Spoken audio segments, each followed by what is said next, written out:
Alright, right now, I'm at home, but I want to show you what I'm working on.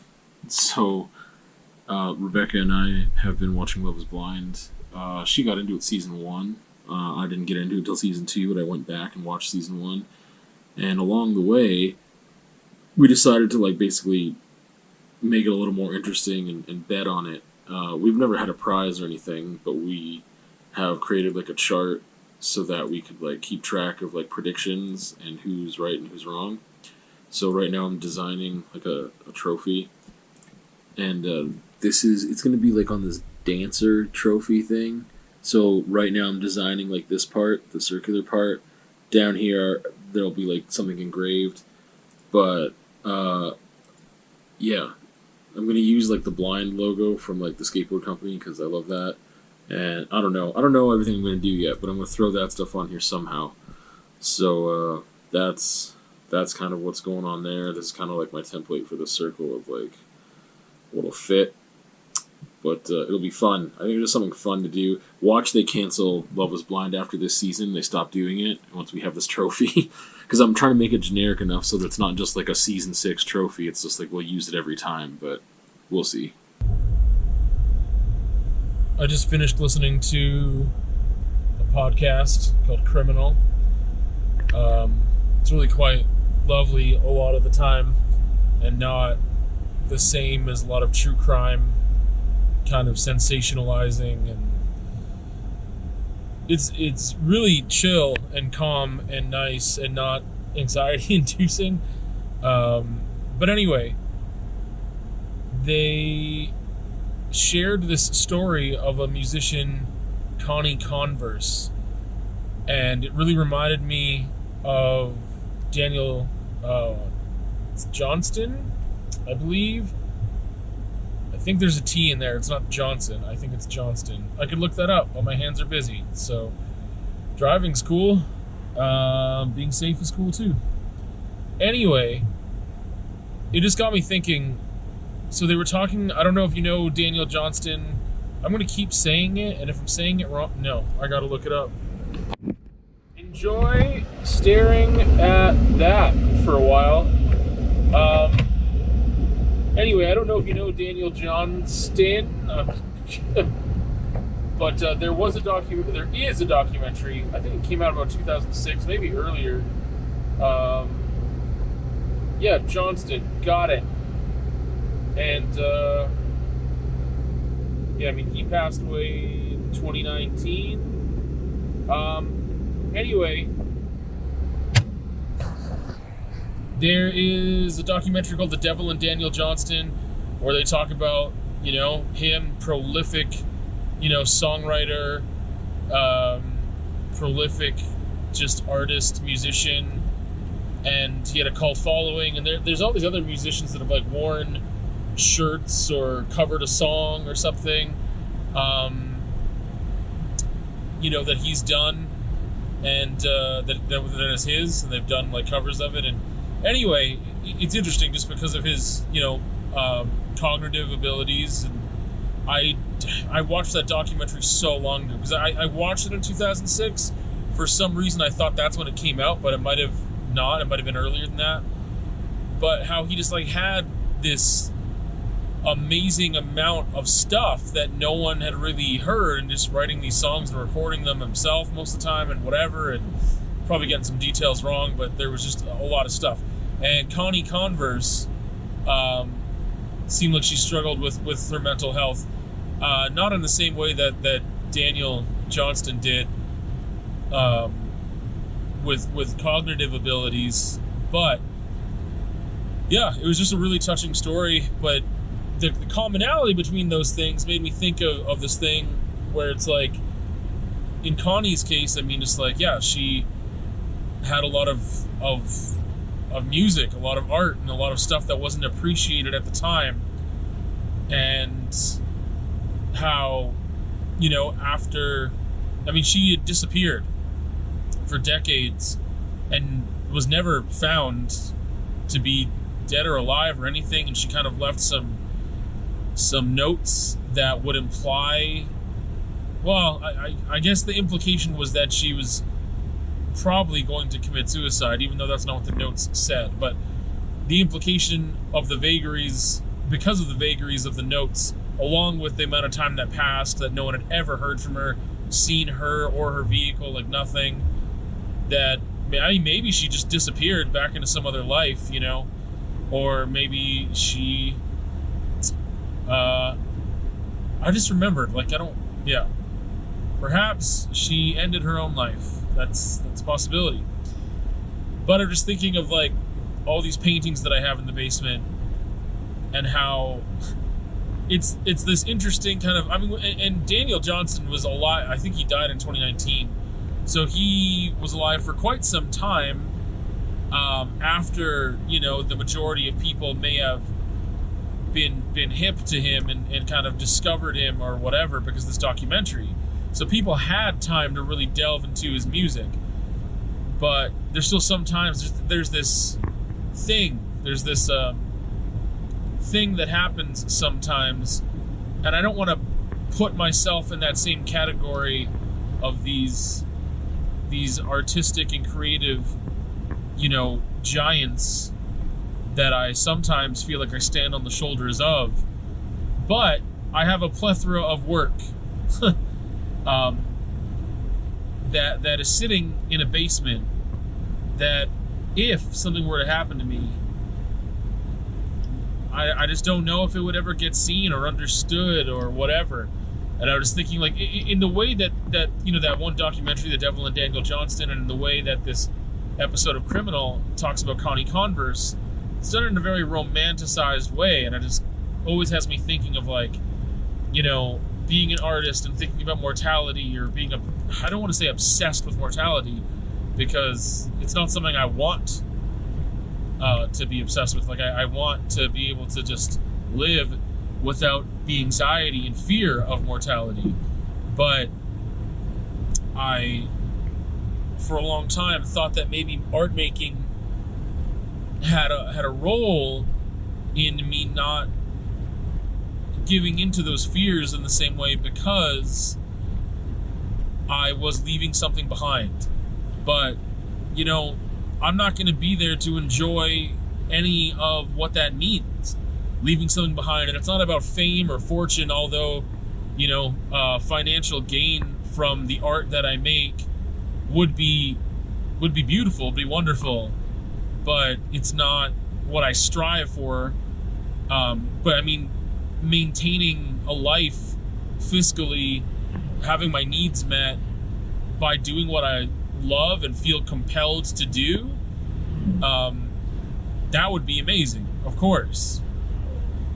There's not really a lot of comfort. I say not a lot of, because maybe there's a little, but there's not a lot of comfort for me in, you know, oh, when I die, people will see the work and understand the work, and, like, it'll get out there. And I've had this thing before, which I've said, like, sometimes I sell paintings and I just wonder if I'm like, they're gonna end up at Value Village or something one day, or what happens to those pieces? Do they get passed on to another generation? Do they just get thrown out when somebody moves? You know, does someone paint over them?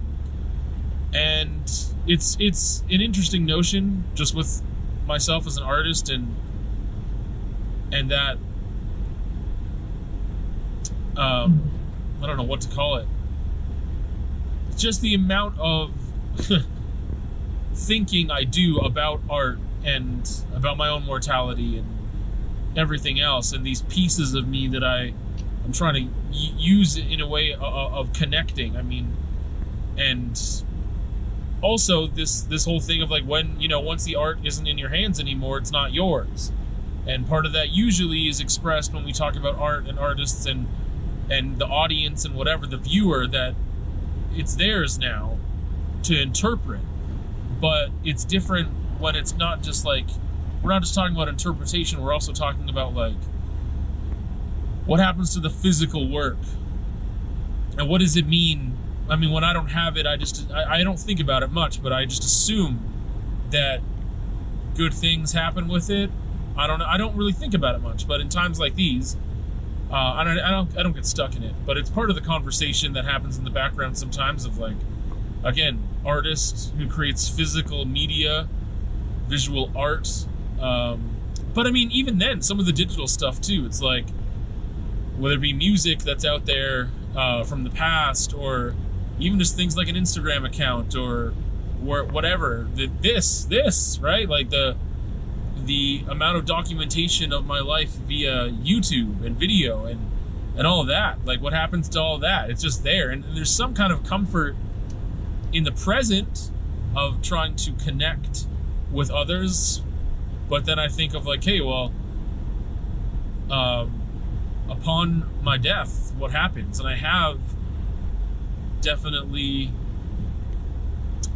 explored how do I even instruct someone to do something with whatever is left behind. But anyway, going back to that, it's kind of like this romanticized notion sometimes that gets expressed about artists who, in whatever genre or you know, that have work that people don't know about, that they're this kind of unrecognized genius while they are creating the work.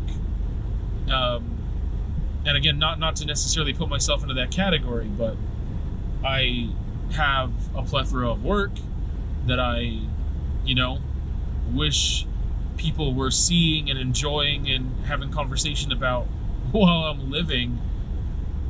And I just often think, like, what happens if I can't get that work out there?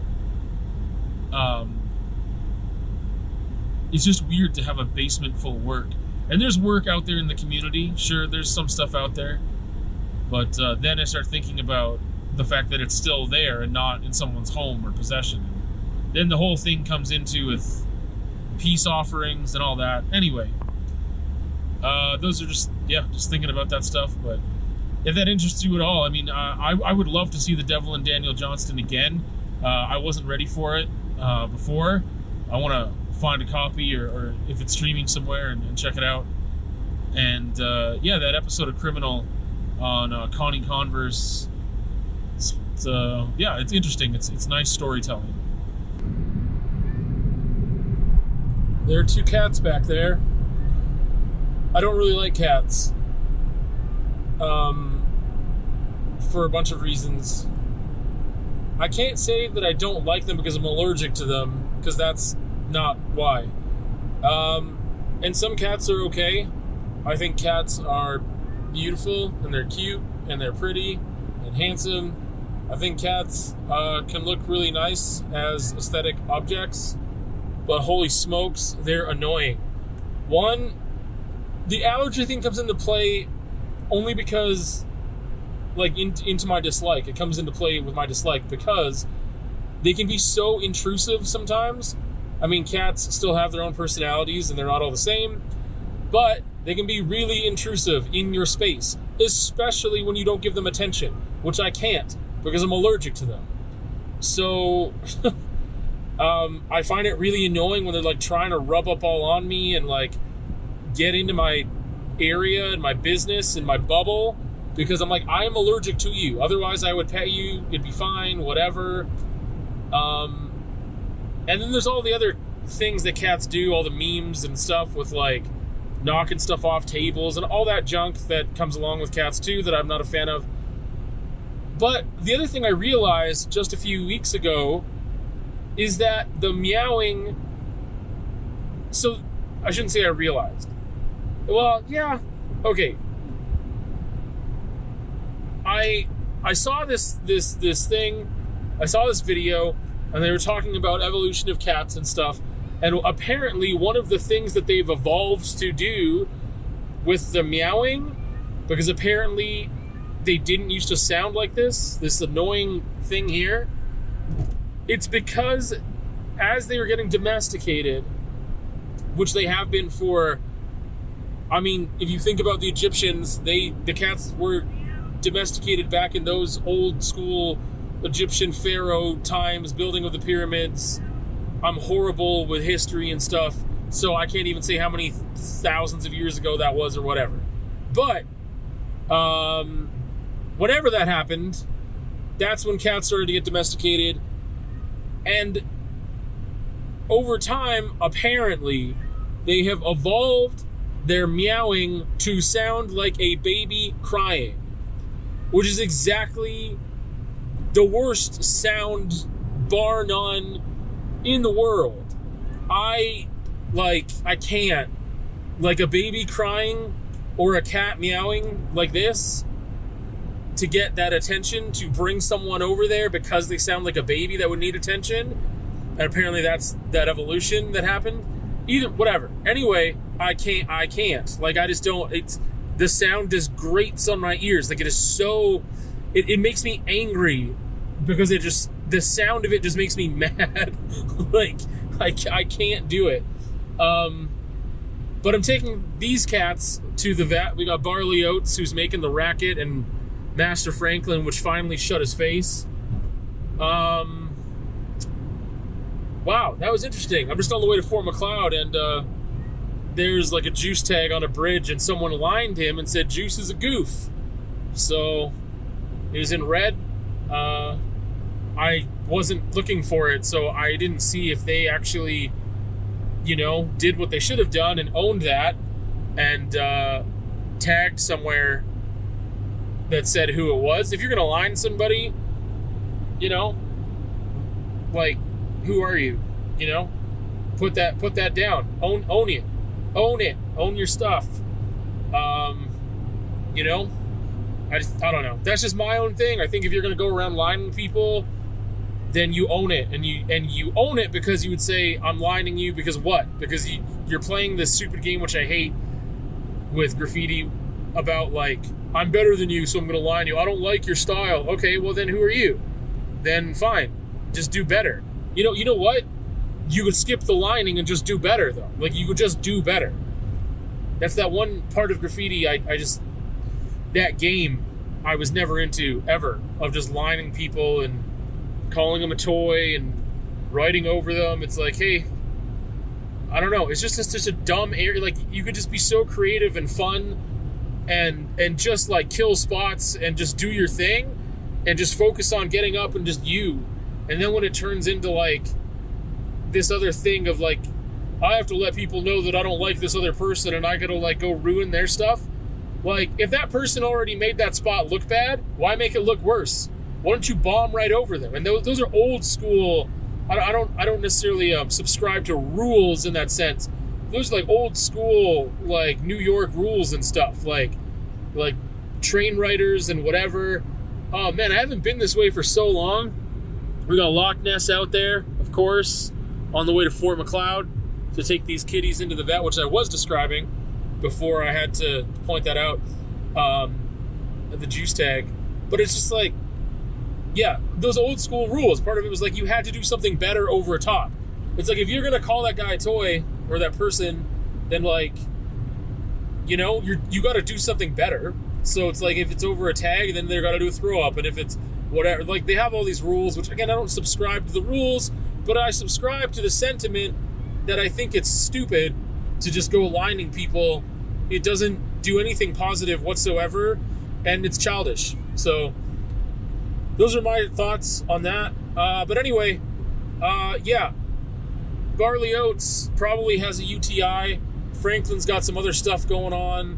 Maybe, I don't know. He needs a checkup. I don't know how the cats are going to get back in there, because after they get assaulted by the vet, they're really going to be worked up. I've never had to take them before.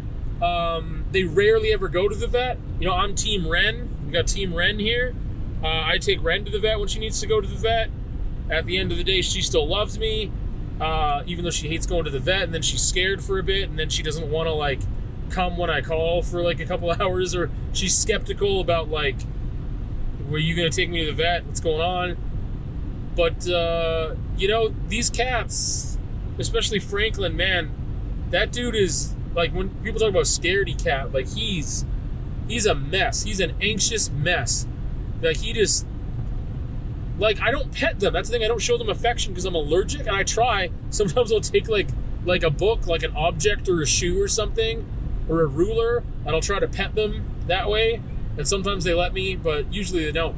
And, like, it's taken Franklin a long time to warm back up to me, where he doesn't, like, run away whenever he sees me every single time. Now it's like, Maybe he runs away 75% of the time he sees me, but he does that all the time to almost anybody, that he'll like run away from them. Like you open the door and he might just like run, and part of it is because he doesn't want Ren to get him, and he's whatever. His cats are a mess. I'm not a huge fan. And yeah, the crying, definitely not a fan of what's happening back there with the cats. Having a real day here. This is one of the days I usually hit the studio, and I did appointment. Just, I think I had 5 appointments today, including this one I'm about to make. So anyway, thought I'd do some vlogging on the way to Fort McLeod about cats, and apparently juice and tagging and all that. Yep. Yeah, just wrapping up the vlog, I guess, is what I'm doing, if I can speak English here. I haven't touched this for weeks. I probably should just put it aside, because I don't want to wreck it, and I don't think I'll get to it for a little bit. But maybe. I don't know. Rebecca had this great idea to do like a proper collab, so that's what this is. I've got another background, so I'm just going to paint or draw or do whatever. I'm basically going to take care of the background. So that's the reference photo there.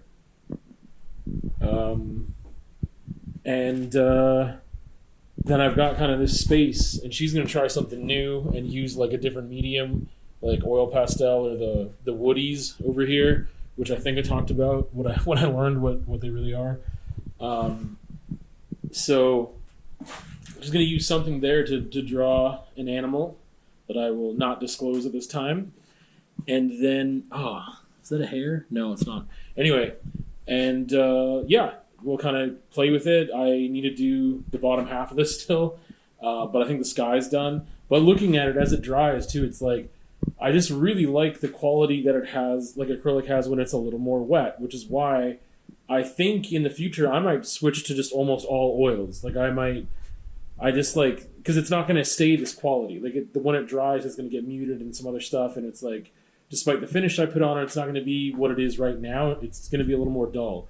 And I really like the quality that oil holds, and I just think I'm ready to jump in, kind of, after how many years. But I'm getting more ready every time I paint with acrylic. I'm more ready to paint with oils, so I just need to kind of look at what I got and stock up and whatever, and using acrylics for other purposes, but not for these. So I'm really enjoying this so far. I'm excited for what she's going to contribute to it. Either she might put paper on here, or might do some collage elements. Like, I don't really know.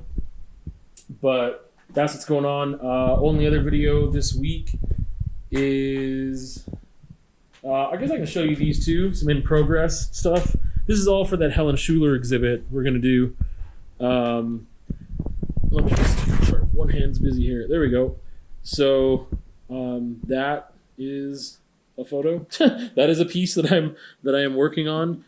And then the other one is, I wasn't like super prepared to do something long right now. Oh my goodness. I got stuff in my hands. Yeah. So, and I know my shadow's ruining these shots, but that's that's that one there. That's in Fernie, on the way up to a trail system. Yeah, so that's that. It's not done yet. I still like how it looks right now. That's cool. That one there, I don't have anything other than the drawing that Rebecca did. Oh, and I was going to say too, with this one, Rebecca like did the drawing, like did the proportions and everything for this on here. So yeah, blocking it out. I like her method of doing that. So yeah, I think that's it. Yeah, what was I going to say? Other videos this week. The only other one is a conversation that I did, and it was about how like the title is. I don't know how people interpret it, but it was that like I don't feel happy waking up anymore, basically, or just like happy to be alive, happy to wake up, and it doesn't necessarily mean the opposite But like there used to be a moment in my like teens where when I woke up, I was like so happy to be alive. But I think part of that had to do with anxiety of death and mortality, not necessarily just like a regular like good base of like, yeah, it's good, I like life, it's fun, let's go get the day. It was like hyper like happy of like, it was like I made it through the night, holy crap, this is it, I'm elated now because I made it through the night. Like once I realized I was awake, I was like, yes, I'm happy to be alive another day, even though I didn't know like have any threat of death. But that was the state of anxiety I kind of lived into. So anyway, happy conversations. I'm gonna go. We'll see you on another time.